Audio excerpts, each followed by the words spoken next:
आपको एक बात बता दें, जिस दिन संस्कृत पढ़ने के लिए कोई बालक अपने घर से निकलता है, घर के लोग, गांव के लोग तो प्रसन्न होते ही हैं। एक नई बात आपको बता दूं, सब जानते होंगे, लेकिन उनके घर के पितर लोग बहुत संतुष्ट होते हैं। सज्जनों, बहुत संतुष्ट होते हैं।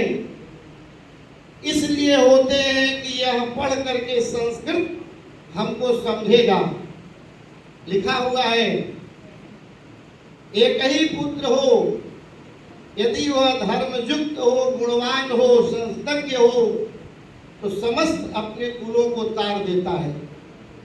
ये लोग भी विद्यार्थी हैं, हम लोग भी विद्यार्थी कभी रहे हैं। हम 1980 में वाराणसी में, भदैनी में पंडित आहिताग्नि जोशाराम पांडे जी हमारे गुरु रहे।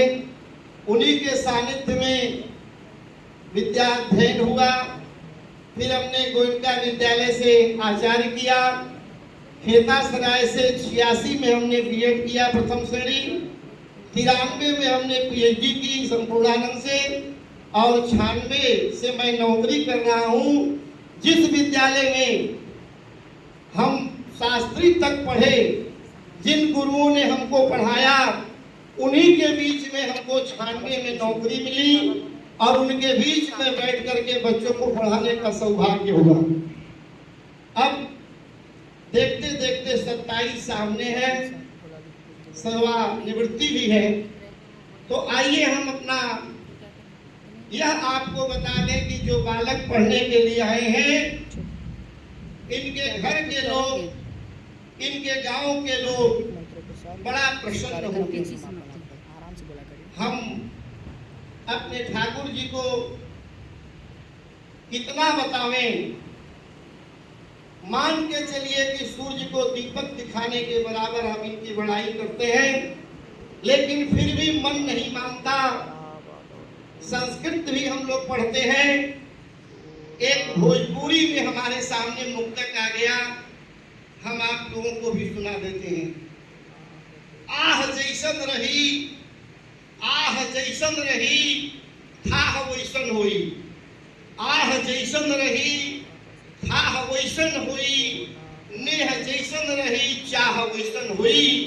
अरे झूठे हम कैले से क्या फायदा, अरे झूठे हम कैले से क्या फायदा। पेड़ जैसन रही, छाह वैसन होई, पेड़ जैसन रही, छाह वैसन होई। भाइयों, सत्य है। आपने जितना परिश्रम किया, जब से हमारा आपका परिचय हुआ, तब से हम जानते हैं, अथाक परिश्रम के बाद यहाँ तक आप पहुँचे हैं। और यह संस्कृत विद्या पढ़ने के बाद हम सब कुछ समझ जाएंगे। हमारे यहाँ लिखा है कि जब किसी चीज की हिंदी अथवा किसी चीज कोई शब्द का अर्थ न समझ में आवे, तो आप सीधे संस्कृत में जाइए। कोई भी शब्द ले लीजिए। किसी ने कहा कि महाराज जी कृष्ण किसे कहते हैं, तो कहा कि करसती कृष्ण, जिसके अंदर चुम्बक हो, जिसको जो किसी को भी खींच लेता हो, उसे कृष्ण कहते हैं। दूसरे शब्द हैं, आज भी हमारे बीच में है, रावण। रावण किसे कहते हैं, तो संस्कृत में व्युत्पत्ति करते हुए कहते हैं कि रावयति त्रासयति जनाः इति रावणः। हमारे गोसाई जी भी इस बात को लिखते हुए हैं रामचरितमानस में, चलत दशानन डोलत अवनी इत्यादि। हमारे कहने का यही मुख्य भाव है। हम जो संस्कृत पढ़ रहे हैं, मन से पढ़ें, और पढ़ने के बाद क्षेत्र में जाकर के जहां भी जाएं, वहां यह बता दें कि हम काशी से संस्कृत अध्ययन करके आए हैं। हम भी जब पहले कहीं जाते थे किसी कर्मकांड के में, तो वहां के पंडित लोग जुड़ते थे, पूछते थे कि आप कहाँ से आए हैं। तो हम परिचय थे कि हम बनारस में फलाने के शिष्य हैं। तो वहां के लोग कहे कि अच्छा, उनसे आप पढ़े हैं, तब तो हम लोगों को कोई मतलब नहीं है, आप प्रेम से कराइए, हमें कोई शंका नहीं आपके ऊपर है। तो इसमें भाव यह है कि शिष्य जब अच्छा कर्म करता है तो गुरु का नाम होता है, माता पिता का नाम होता है, उनके मित्र का नाम होता है। कहीं कहीं आप सुने होंगे कि पिता के परिचय से पुत्र का परिचय दिया जाता है, कहीं कहीं पुत्र के परिचय से पिता का परिचय दिया जाता है। यदि कोई डीएम हो जाए तो लोग कहेंगे अरे फलाने के लड़के हैं, अच्छा अच्छा इन्हीं के पिताजी फलाने हैं डीएम साहब के, बोले हाँ। इसलिए हम तो यही भगवान काशी विश्वनाथ से प्रार्थना करेंगे कि जब जब यदि कोई कार्यक्रम हो तो समय निकाल करके, हमारे यहाँ भी कल परीक्षा है, बच्चों की छात्रावासी टेस्ट है, उसकी तैयारी हो रही थी, लेकिन हमने समय कहा कि चलिए 10 मिनट सही चले आएंगे, दूर भी है, 10 बजे के चले चले इतना देरी से पहुंचे तो क्षमा चाहेंगे, ठाकुर जी से बहुत दूर है, पहले बगल में रहते रहे हम लोग पहुंच जाते रहे 5 मिनट में। अब चलिए तो आइए, अब हम यही चाहेंगे, भगवान से प्रार्थना करेंगे कि ये लोग आगे बढ़ें, इसी तरह से इनकी पढ़ाई लिखाई। हमारे बड़े भैया ने कहा कि इनको संध्या पूजा करने के साथ साथ मुख्य क्या है, कहे छात्राणाम अध्ययनम में तपः। इनकी तपस्या यही है कि जितना समय लगा सके, हम लोग भी गुरुकुल में रह के पढ़े हैं तो यहाँ पहुंच गए हैं, और आप लोग भी गुरुकुल में पढ़ रहे हैं, जब पढ़ लेंगे और यहाँ से पढ़ के जाएंगे और जब क्षेत्र में कहीं न कहीं किसी कार्य में लगेंगे तो लोग बड़ा प्रसन्न होंगे। पहले लोग इसको कम जानते थे, अब धीरे धीरे धीरे धीरे धीरे सारी जनता समझ गई है। कोई व्याकरण का, कोई साहित्य का, कोई मीमांसा का, कोई वेद का पंडित बन करके जाने पर बड़ा सम्मान होता है। लोग कहते हैं करे संस्कृत वाले को कोई जानते नहीं, क्यों नहीं जानते हैं? आप उस वेशभूषा में रहेंगे, 100 बाराती जाते हैं, 100 बाराती कम से कम गए तो कोई पूछता है कि वो पंडित जी कहाँ हैं? बोले वो देखिए किनारे पेड़ के नीचे बैठे हुए हैं। वेशभूषा देख करके बता दिया जाता है कि ये पंडित जी हैं, उस पेड़ के नीचे बैठे हैं, क्योंकि 99 लोग उस वेशभूषा में नहीं है। अपने आप में परिचय हो जाता है, बताने की जरूरत नहीं होती है। तो आइए अब समापन के समय, लेकिन मन नहीं मानता है, मन नहीं मानता है कहने के लिए।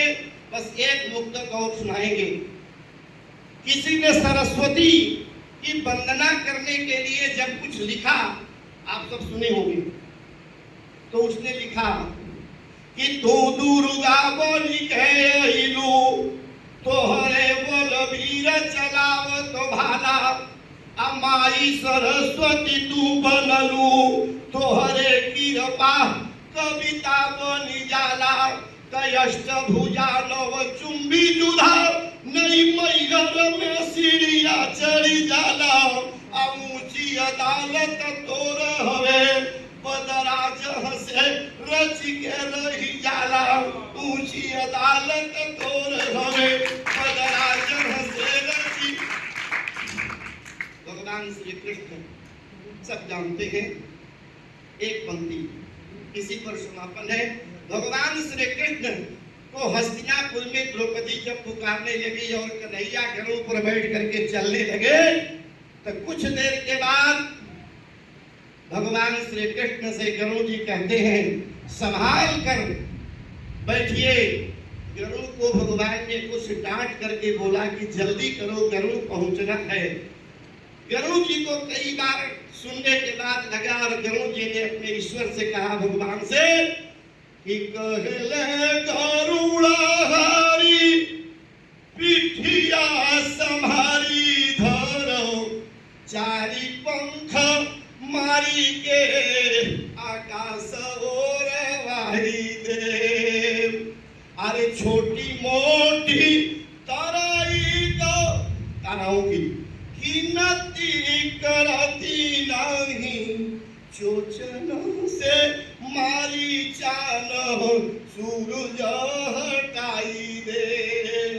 विश्वास नहीं कृष्ण अमीरी कुंभ वाचा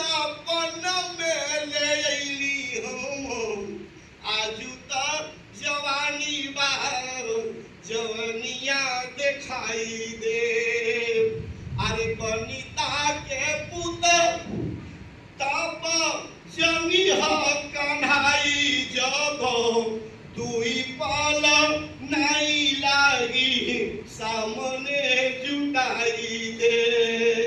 भगवान श्री कृष्ण आगे हम तो मानसिक रूप से कहते हैं कि यहाँ भी प्रभु श्री कृष्ण काशी विश्वनाथ अन्नपूर्णा हनुमान जी उपस्थित है, कहीं न कहीं है। इन बच्चों की रक्षा करें, हम लोगों के ऊपर कृपा बरसावें। नमः पार्वती पते हर हर